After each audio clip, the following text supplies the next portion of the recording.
Hi everyone and welcome back to my channel. It's definitely been a hot minute since I filmed anything. I'm sorry about that. But I wanted to get something up for you guys, and I wanted to get something up that I feel like anybody could achieve. I sometimes feel like when I create things, I worry that not everybody feels like they're accessible to them. So this is something that is put together, low maintenance, quick, easy. You can do it with pretty much anything that you have at home. And yeah, I thought I would put this together for you guys. 20 minutes, half an hour top. So if you guys are having a lazy Sunday or want to go and just have a low maintenance chill day but still look put together, this is the kind of look that I would generally go for. I've woken up late every single day this week, so this is pretty much what I've been doing. This is kind of like my everyday makeup. So if you guys want to know how I created this look, then just keep watching. Hello everyone, welcome back to my channel. How are we all? Are we good? Feels like a while since I've been sat in front of the camera. So I wanted to come on here and do more of a chit chat kind of video, just because there's a few things that have changed, things that I do slightly differently, and I just thought, you know, why not? I'm sorry if you can hear noise of the little child that lives above. I will try my best to edit that out. So I've obviously got a completely bare face at this point. I also woke up sneezing this morning, so I'm sorry if I sound like I'm ill. Okay, so the first thing that I've changed in my routine is that I actually got this, I think, I'm trying to remember where I got it. I think I got it for Christmas, like in a collection a couple of years ago, and put it in my kit because I thought I would never use it, and actually it's been one of the best products that I've ever come across. And it is the Makeup Forever One Step Skin Equalizer. Looks a little bit like this. This is just the sample size, but you can totally get it in a bigger size, which I'm going to have to do. I'm just squeezing out the absolute dregs of this. I don't use a lot, but what I found this is really great for at the minute. I've been super duper oily, and my pores have been pretty annoying. So I just thought, you know what? I've been umming and ahhing about the Benefit Professional for a while, and I thought, well, I'll give this a try first. If I like it, then I can always get the Professional. Loved this, got the Professional, and I'll be completely honest, I actually prefer this. So what I'm doing here is I'm just basically putting it on the areas that I get particularly oily in, like obviously my top lip. So just sort of on my cheek area where my pores are most exaggerated, a little bit on the forehead, pretty much everywhere that I get oily. I found that this keeps me really nice and matte. It stops my pores from kind of becoming bigger throughout the day. Even if I'm wearing something like face and body, it just really helps to keep that oil under control.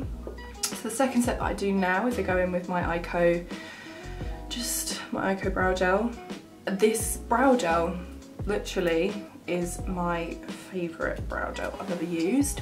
So I'm just adjusting myself. I'm gonna zoom you guys in a little bit. So what I like to do here is start by just brushing the brow hair. So this consistency is actually quite wet. Don't panic if this is looking pretty insane. Yeah, the consistency of this is quite wet, which is really, really nice. I just feel like it adds, okay, we're obviously getting quite a bit here.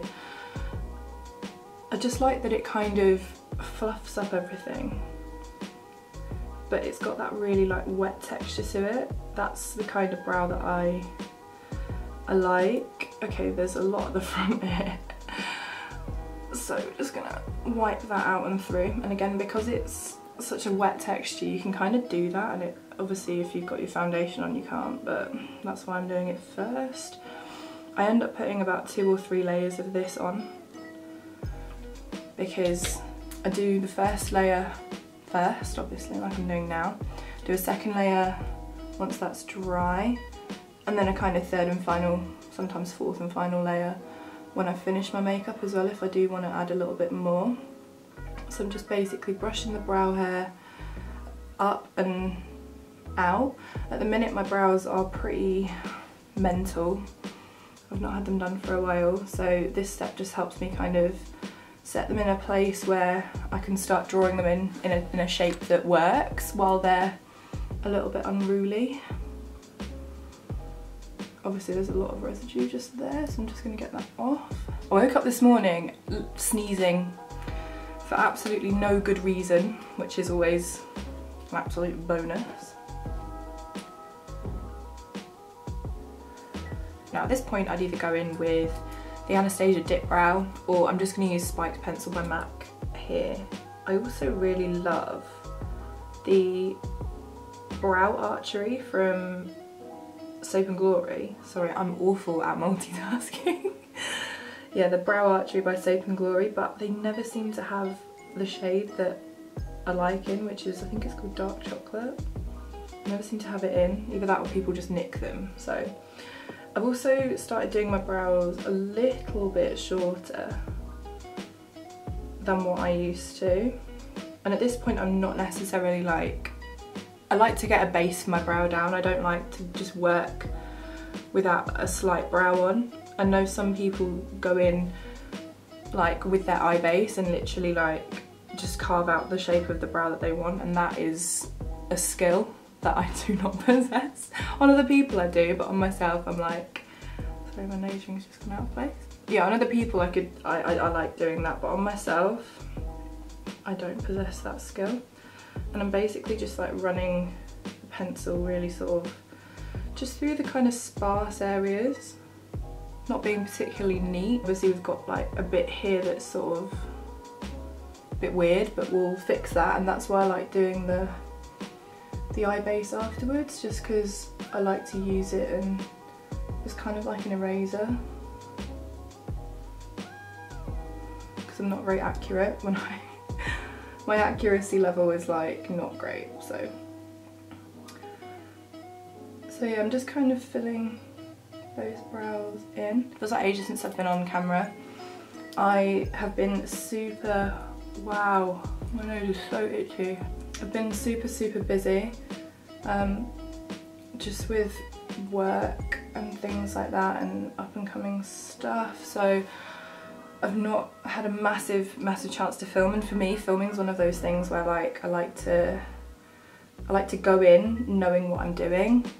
I find it really unnerving to go into filming without any idea of where I'm going. Even if I go in with an idea and end up not creating an idea, I've still gone in with an idea. Does that make sense? So like, I hate going in just completely blind, or I hate going in trying out a new look, because I like to have done it a couple of times first before I, you know, get the hang of it, and then I can like, you know, show you guys what I'm doing. So that's pretty much the brow situation. As I say, I've kept them relatively short. For the minute, I've just been really enjoying keeping them a little bit more sort of structured over my face. I'm now going to go in with a little bit of the P. Louise eye base. This, okay, so where do I start with this eye base? So I got it back in February, I think. Pretty sure it was February. Sorry, just having a quick rummage. I got it back in February, I think, and I knew as soon as I used it, like, I was going to be an absolute convert for it. I've never hidden the fact that I get eczema on my face, or I have done anyway, on my eyelids especially. That's one place that was always a really difficult area for me to work with.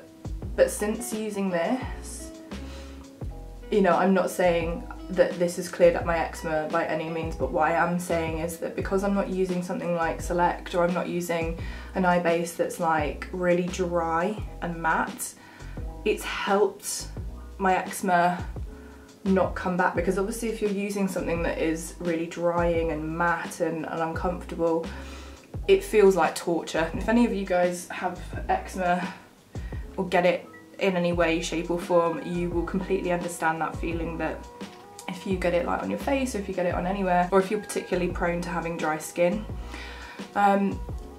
you'll understand what I mean when I say that, like, if you're wearing a matte foundation, or if you're wearing something that's particularly dry or uncomfortable, it really is so uncomfortable. Like, I can't even explain it. It just feels dry, tight. It feels like you want to just scratch the area once you take your makeup off. It's absolute torture. And I always thought to myself, like, it shouldn't be this uncomfortable to wear makeup, and it shouldn't be this uncomfortable to wear like an eye base or eyeshadow.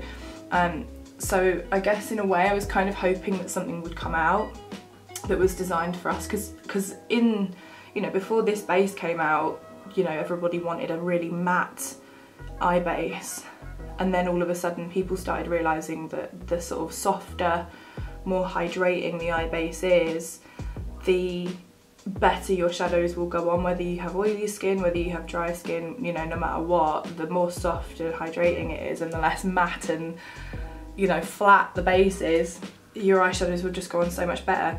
So the way I like to apply this is less is more. I've used that size amount per eye to create this. So you can see that it is an opaque base. You don't need more, but I'm taking the tiniest bit more just to kind of fill in any of those areas that may be a tiny bit red or need more coverage. What I'm saying is less is more with this product. You really don't, you know, if you're used to using something like Select Cover Up, or if you're used to using something like concealer, you do not need anywhere near as much of this as you do of that. And the more you pat this, the more it spreads out, so I'm really taking my time.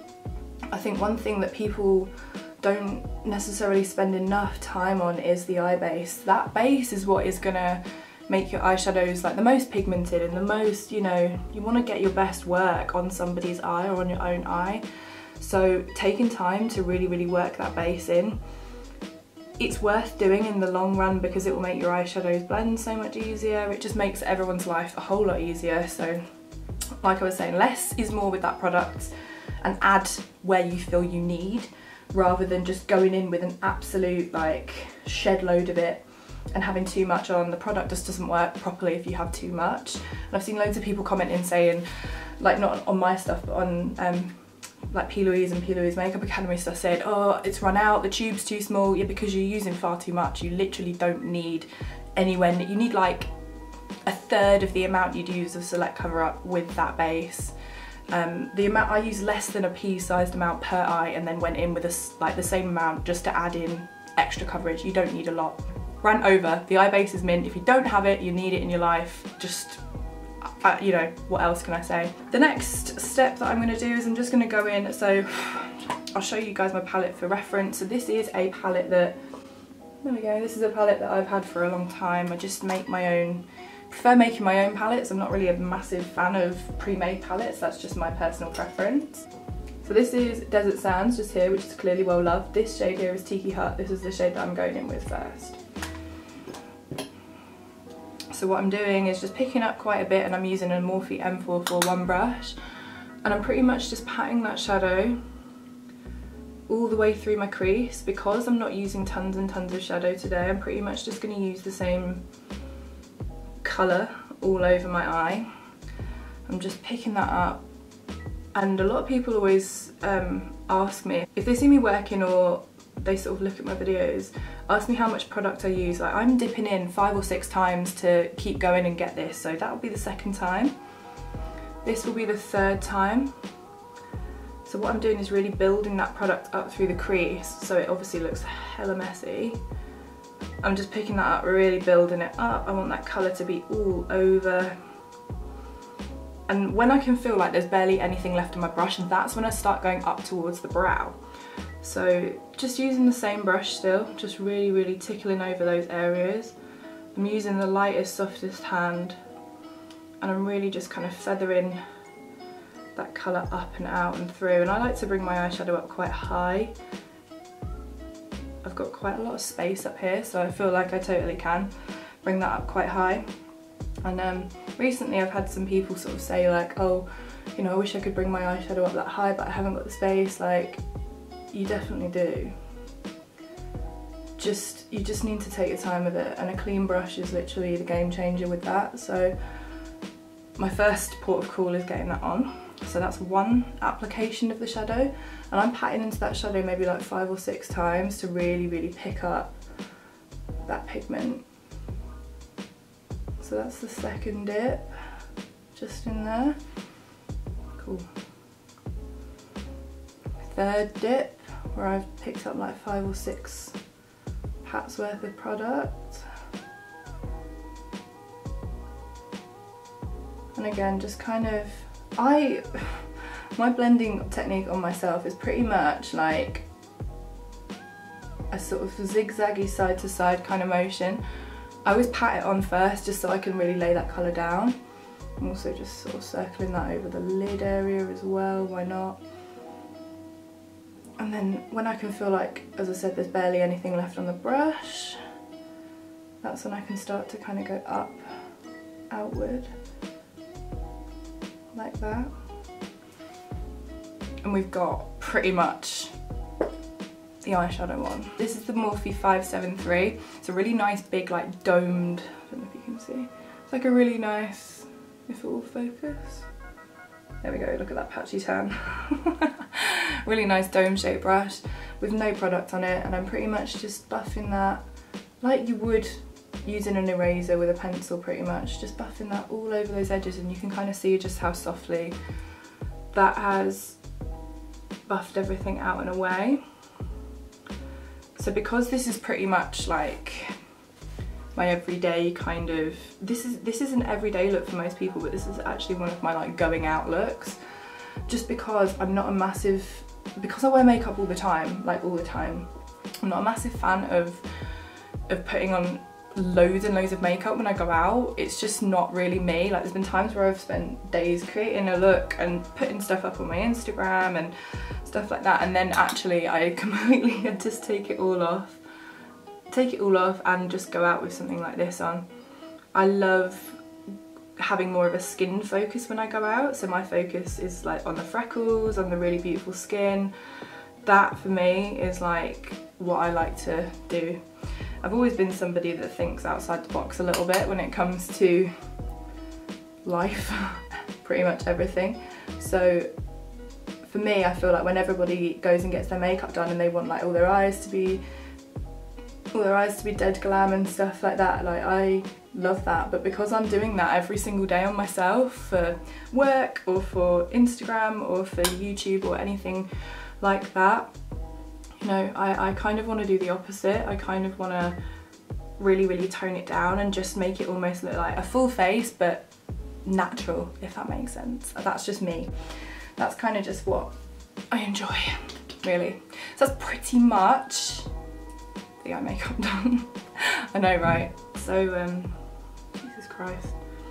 Yeah, it's pretty much the eye makeup done. As I say, I'm just going over with that clean brush and just buffing out any of those edges. Just, you know, tidying up. I've come to the full conclusion, and I've said this before, I will say it again. I've come to the like full realization and conclusion that my skin on my eyes will never blend out like perfectly. I don't think no matter what I use it will blend out perfectly, and that's absolutely fine with me. Like I know my skill level, and I know that that's not necessarily down to my skill, it's more down to the fact that my eyes are just very eczema prone, incredibly oily, dehydrated, so I will never necessarily get like the perfect blend every single time. I think the minute that you become okay with stuff like that and those imperfections is the minute that you can just carry on doing your thing. Like that's just life. So what I'm actually going to do now is I'm going to go in with, this is nice, this is the sample part that I have of this foundation, but I'm going to have to actually buy it because it's slowly becoming my holy grail. This is the NARS Radiant Longwear, I think it's called Radiant Longwear Water, no it's not waterproof, let me consult. NARS Radiant Longwear Foundation, I think it's called. This is in the shade Syracuse, and this is a really beautiful kind of tan colour that I'm about to use. So I'm just popping that on the back of my hand, like that. So I've just picked up, I would say probably like, I know the pumps on this are a little bit strange, so I've picked up maybe like 2 or 3 pumps worth of this foundation. And what I like to do is pop this on first. So I'm kind of just going to use my foundation brush. I'm kind of just getting that like on, like so, because I'm not going to use it on its own. I'm going to mix it with a couple of pumps of the Ordinary Serum Foundation. At the minute, these two mixed together have been literally like my holy grail. I'm completely obsessed with both of these together. I don't know whether it's all 3 things, so whether it's the consistency of the primer mixed with the 2 foundations on top, but for me I just feel like it gives me the glubby foundation that I want, a little bit of extra coverage, but not to the point where you look like you're caked in it, but also just, it's just such a beautiful finish on my skin. Like, I'm not questioning it, I'm just going with it. And I kind of did this by accident. I just remember putting on a little bit of the NARS one and thinking, when I first tried it on its own, I was like, okay, even though with NARS I've noticed every time they say something is radiant, it never is, it's like matte. And this for me was radiant, but like, have you ever had a foundation or a product that like it goes on and it dries down, so it's matte, but it's got like an artificial shine rather than like an oily shine, or rather than a dewy finish, if that makes any sense. So I was like, okay, this foundation is matte, so it's obviously not helping my dehydration. So let's try mixing something that's got a bit of serum in with it, because for serum foundations, I don't like wearing them for a long period of time on their own, because I just feel like they kind of settle. And I've never had an issue with other foundations settling in lines, because I didn't even realise I had any until I've used serum foundations. They're just a little bit too soft. So mixing the two together for me gives me hydration, but also a really beautiful finish as well. And there'll be days where I do just wear the serum foundation. I wouldn't just wear the NARS one, I don't think, anymore. But there are days where I do just wear the serum one.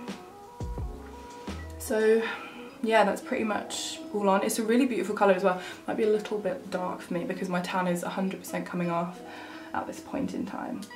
But yeah, I've just applied that with an Aphrodite London buffing brush. Nothing crazy, nothing, you know, out there. I think that brush, one of my friends gifted those brushes to me. He did some work for them and they gave him some brushes in return, and he was like, Annie, can you use these? And I was like, yeah, I can, of course I can. Got a little bit more of that serum foundation left on my hand, so I'm just gonna pat it in. So the way I applied the foundation was I pretty much just patted it in and then buffed over any edges I felt like needed a little bit extra. So I'm just gonna check and see. I also I don't like using powder on my face unless it's like a bronzer. So I want a foundation that isn't gonna settle on me. I want a foundation that isn't gonna settle in any of my lines or anything like that without powder. Does that make sense? So like baking and stuff like that, I absolutely can't stand on me. It just dries out because of the dehydration. Yeah, it just doesn't really work. So I'm just applying some Makeup Revolution Conceal and Define. This is in the shade C6. And what's quite nice about using this particular shade is if the foundation is a little bit too dark, then this will help balance it back out. So I'm just using that foundation brush again. And I'm just pushing it in. I'm not a huge fan of concealers that are hella light under the eye. So what's nice is that if you use that foundation brush to really kind of pat and buff it in, it stops it from looking super duper light because it mixes a little bit with the foundation. And I just find that I do this step on clients as well as I do on myself, and I just find you get a really beautiful seamless finish. And I always was one of those people where I thought I wasn't actually that good at doing other people's skin makeup, but recently I've had quite a lot of people asking me and saying like, oh my god, the skin looks amazing, how did you do it? And I'm sort of like, well, I'm convinced it's just this step that makes it easier. I'm just taking that Tiki Hut shade on a 217 from MAC. I'm not being massively neat. I'm pretty much just kind of, yeah, I'm not really being that neat whatsoever, because again, what I'm gonna do is take that brush that we used to pat in the foundation and concealer, and I'm just gonna go around the edges again. So yeah, just kind of buffing that. Definitely got a bit in there. So yeah, I like to bring this quite low down, just because it's not a very dark colour. So you can kind of get away with bringing it quite low down. One thing I also try and explain to people, which sometimes people understand and some people that kind of don't understand, is if you have dark circles, if you bring your eyeshadow down lower, because the eyeshadow is darker than your dark circle, it's almost going to cancel it out. Does that make sense? So you're almost detracting from the fact that you've got dark circles by putting on an eyeshadow. And it kind of, yeah, it kind of eliminates it. So some people are really scared of putting a dark coloured eyeshadow under the eye if they're particularly dark under the eye, or, but actually it has the best effect because it stops you, kind of takes away the, does that make sense? It kind of takes away like the focus. I hope that makes sense. I hope it does. I'm kind of crap with explaining things sometimes. So yeah, just using that Morphe brush that I used to kind of erase everything again. This is the 573. I'm just kind of buffing everything into the foundation, into the concealer, like, you know, like that pretty much. Cool, cool, we're good, we're good. Now just going in with a little bit of mascara. It doesn't matter what shade that you use or what mascara you prefer to use. This is just one that I really, really love. This is MAC Extended Play. And I just enjoy this because I'm not putting on, I'm putting on false eyelashes, so I want something that's just going to give me a really nice dark base lash. I also think this is one of the best mascaras for bottom eyelashes that I've ever used. Sorry, I'm trying to totally show you what I'm doing. I also don't mind if I get a little bit of it underneath the eye, that's not a concern for me. Or a little bit of smudginess on top. Again, when it comes to stuff like that, it just doesn't bother me. So obviously if I got it here then it would, but I don't mind if it kind of goes on the top. It just adds to the grungy vibes. So again, I also don't have the issue of my eyelashes touching the top of my eye because my eyelashes are so short that that never happens. Can't relate. So I'm just sort of running that, and I like to do zigzag motions and drag that wand through the lashes so I can get right to the root.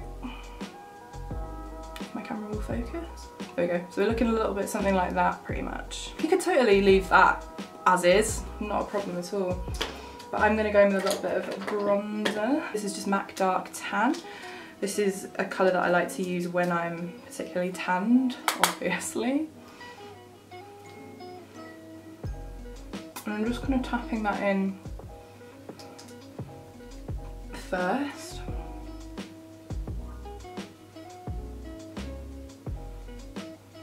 I find that tapping that in first sets the foundation underneath because we've not used any powder. Obviously sometimes the foundation can be a little bit wet. So if you go straight in and start swiping, you might move the foundation, you might get patchiness, you might get all of those things. So I like to kind of tap it on first to set everything, and then I can start giving it a little bit of a swipe. That was years of me using Face and Body and being like, why is it gone patchy? That's the reason. This is a Morphe brush as well. This is the M572, and I just, on myself, I absolutely love this for bronzer. I don't really like harsh bronzer, a bit more of a soft kind of gal. So I prefer it to look a little bit more beachy, more bronzed, as opposed to like creating a kind of sharp sculpt, if that makes sense. So I like to use a big flat paddle shaped brush.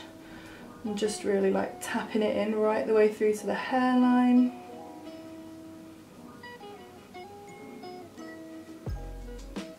Again, I sometimes think the more you think about your makeup and the more you think about what you're doing, you can sometimes do the worst. Does that make sense to anybody? Like, you know, sometimes if you go in like thinking too heavily about what you're doing, obviously there's the one that says she can't film a YouTube video without planning, but it's like freckles and stuff like that. If you think too much about where you're placing them, they end up not looking as natural. So I'm just bringing some of that down under here as well. Just blending it kind of down my jaw, my neck, a little bit on the chin, a little bit on my nose as well, and then just, as I was saying before, for me, I almost want this to look like I've been in the sun, as opposed to like I'm using bronzer to sculpt my face. So bringing it kind of like onto the cheeks and up. And I never really wear blusher or anything like that as well, so for me just bringing it onto the areas where the sun would naturally hit.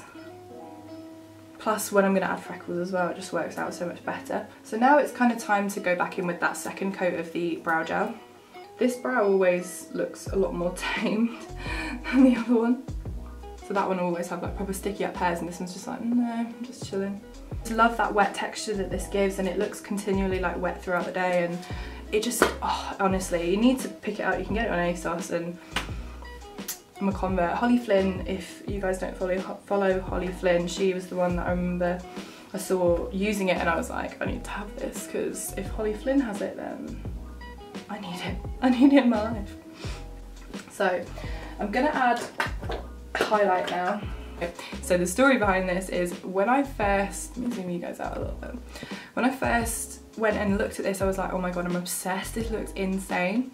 Got it home, tried it, loved it so much that I went out, and every time I go into Topshop now, I look for it, I buy one, because I'm so terrified that they're going to discontinue it. I've never found anything that is similar, and for my skin tone and just the way that it is formulated, it's absolutely like ridiculous. And this is the Topshop Mother of Pearl highlighter. This is obviously, wow, this is obviously incredibly, I'm not going to blind you, well loved, but it shifts like a pink and gold. And what I find is that it takes your natural skin tone and like reverses it. Does that make sense? So the highlight comes out the opposite of your tone. So if you're a yellow undertone, this is going to shift like gold pink, but if you're a more pink undertone, it's going to shift more gold. So it's like universal. It's absolutely insane. So I'm just picking some of this up. This is on a Morphe M501 brush, and I'm pretty much just kind of, I mean, come on.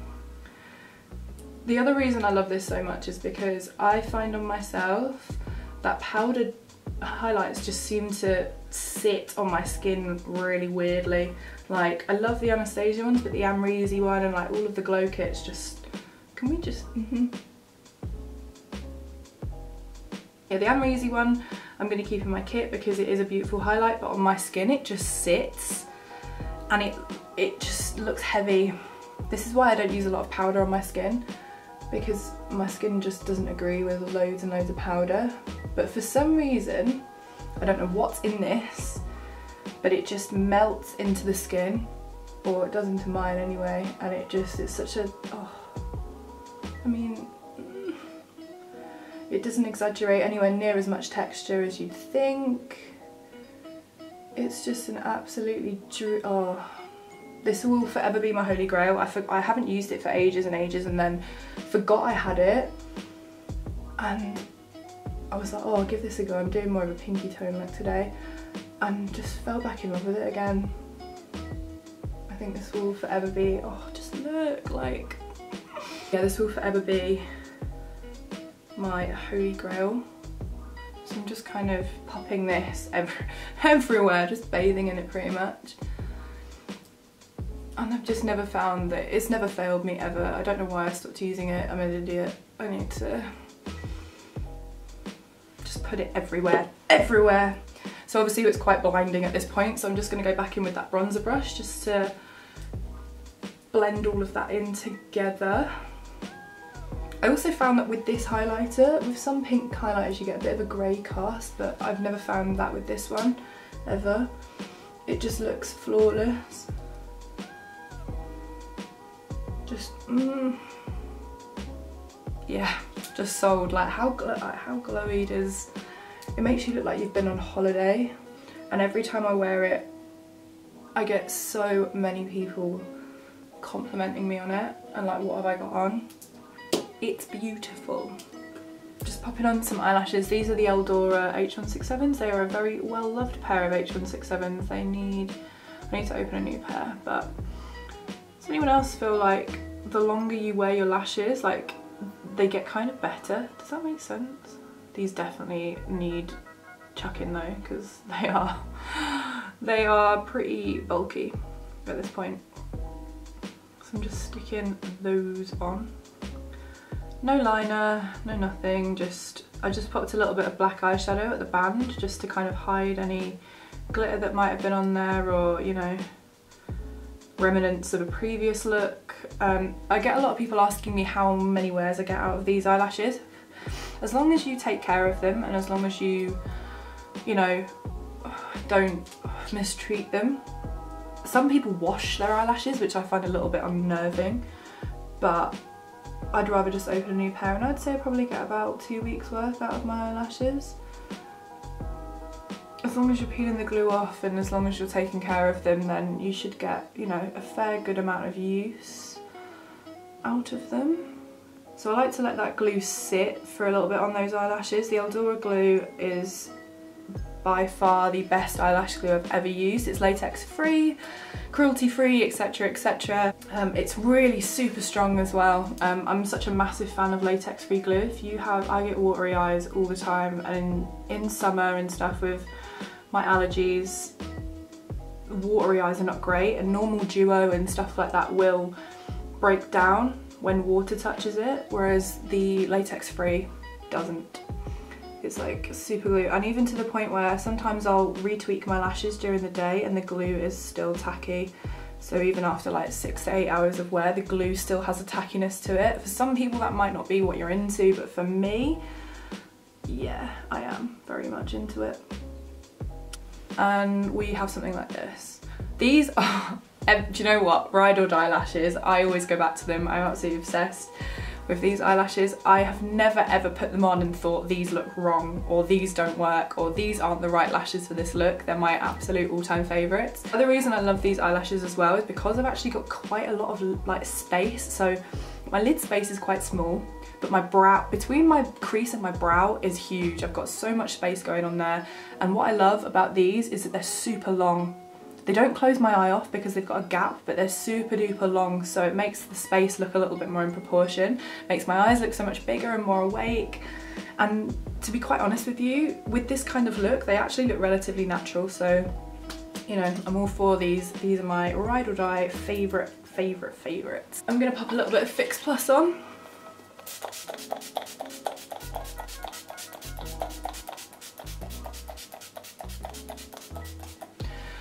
Oh, I just got that in the mouth. This is the Rimmel lip liner in Cappuccino. I will zoom you guys in. I also have a dedicated video for this as well. I will link that in the cards. But now I'm just gonna pop on the freckles. And I think freckles for me is just what makes a look. For me it does anyway. Everyone's got that one product, haven't they, that like they put on, or that one step that they do. For me it's lashes, freckles. Those two things for me make me feel like I can see where my look is going and help me like tie everything in together. Just a little bit of gloss. At the minute I've just been obsessed with gloss and nothing else really. I just feel like the matte lip trend for me at the minute is so dead. I'm just not a fan of like liquid lips anymore. Oh, hello. That was good. And this gloss was from one of the MAC collections. It was like the Christmas collection. It's called Below Freezing. It's a cream sheen, but it's got a few sort of flecks of glitter in. My favourite ever lip gloss formula is the Dazzle Gloss from MAC. They've actually just released a whole new like collection of them because they discontinued them and they've released them again, and oh my god, the shades in that are stunning. The reason I like Dazzle Gloss is because they've got loads of glitter in them. The glitter doesn't necessarily show up on your lip, but it makes your lips look huge and 3D and like glass. It's just, oh my god, they are my all-time favourite. Yeah, 100% my all-time favourite lip gloss formula. So, finished. That's it. It's done. I'm gonna go and do my hair, make myself look a little bit more presentable, and then I will be back to show you the finished look. So this is the finished look. All I've done is pretty much taken my hair from a high bun, put it in a slightly low down bun, taken some hair from the front and just straightened it kind of like away from the face. I did my choker and some hoops as well. But yeah, this is pretty much the finished look. Yeah, done. And that pretty much takes about 20 minutes to do if you're not filming. So that's like my kind of everyday look if I want to look put together, but also have zero time, because this week, I will not lie, I've been waking up at like an hour to an hour and a half late for everything that I'm supposed to be doing. So this is the put together but also chilled look, also good for like Sundays, good for just those chill days. And yeah, so this is the completely finished look. I hope you guys enjoyed. Yeah, I hope you guys enjoyed it. It feels good to be back. I'm sorry it's been such a long time, but I hopefully will be in a bit more of a routine now where I can film a little bit more regularly. So if there's anything you guys want to see, please let me know down below. Thank you so much for spending some time with me, and I will see you in the next tutorial.